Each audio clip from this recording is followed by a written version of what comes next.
All right, in this video, we're working on a troy-bilt squall, little 21-inch single-stage snowblower.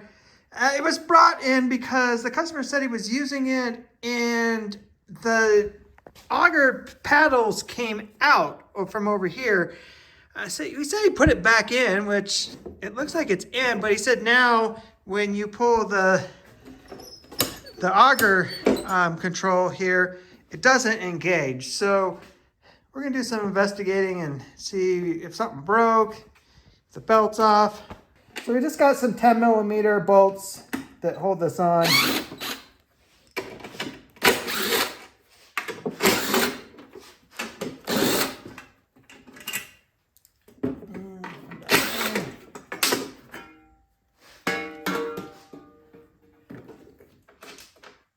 Oh yeah, look at that.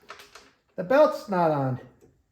So when it did its thing, so it threw the belt. You can see this right there, it's not on.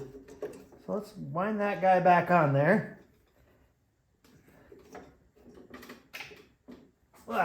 Engine's under, oh there it goes. It's like, gosh, engine's under the compression stroke.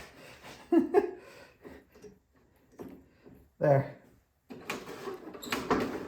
So you see how that works? You pull that, it tightens the belt, spins the auger, let up, now the belt's loose, it just idles. All right, what also has me concerned is you can see right back here, there's like a metal bushing in between the, the outside of the frame and the paddle. And on this side, there's not. You can see it's just the shaft. So I gotta pull this model up, look at the parts diagram and see if that went MIA and get that replaced. Also, the paddles are worn. I mean, these are made out of some kind of rubber and you can see the metal frame that bolts to, it's been hitting that. It should not hit that. The paddle should be out. So these have wear marks. Some I see, yeah, see it's hitting this side too. Some I see they have, it gets to a certain level and it's got a line, a replacement line. So these paddles need to be replaced. All right, before we go and try to order parts for it, let's check everything else out. It's got oil, but man, is it nasty dirty. So it definitely needs an oil change. We'll put it in run. We'll full choke it. Dime it.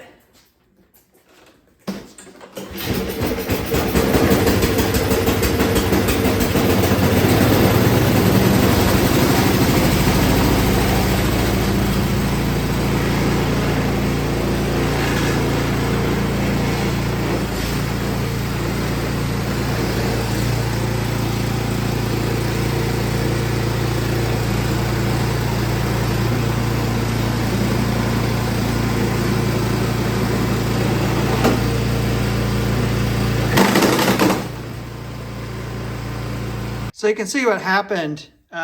This thing came out and it's because this whole shaft shifted to the right because it doesn't have that spacer in there.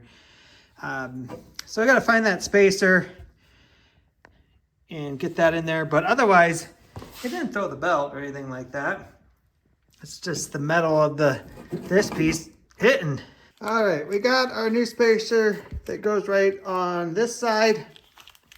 I already took the end cap off because we need to take that out. We got to replace the rubber pieces anyways.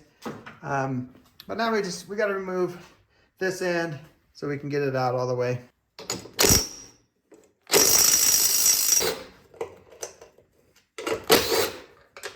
All right, well, our bearing won't come off.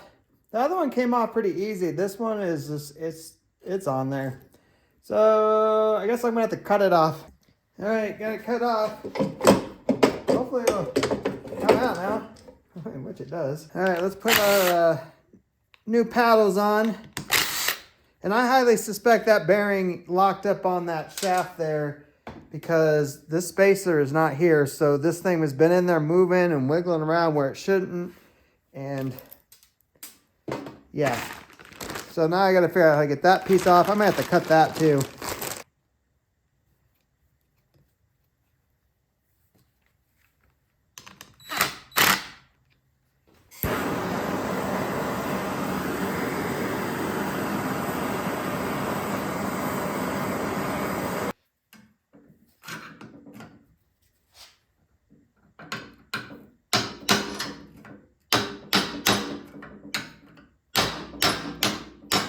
All right, after heat and grinding, finally coming off. That sucker was on there. So there's our new piece that goes on. So at some point in its life, somebody removed that piece. You can see there's barely any wear there. But now we'll get the bearing and get it put back together. Got our new bearings. So now we can put all this back together.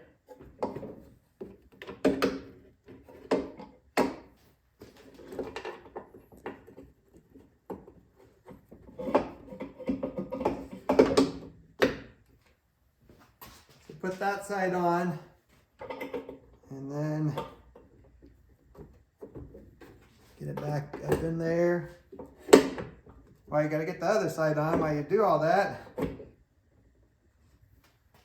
And then once we, get the pulley back on and tighten everything up, we shouldn't really have any play in there.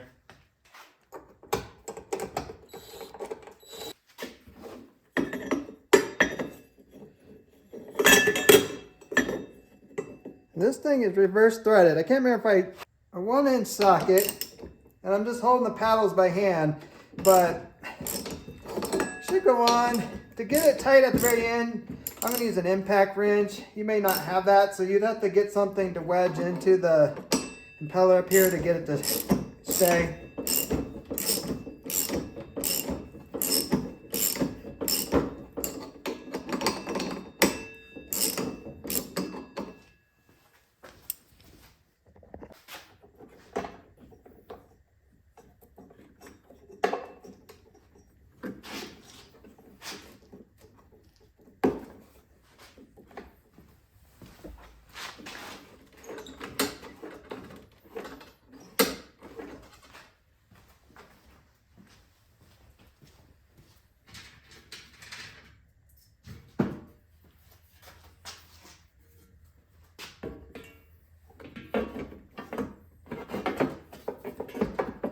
This cover back on.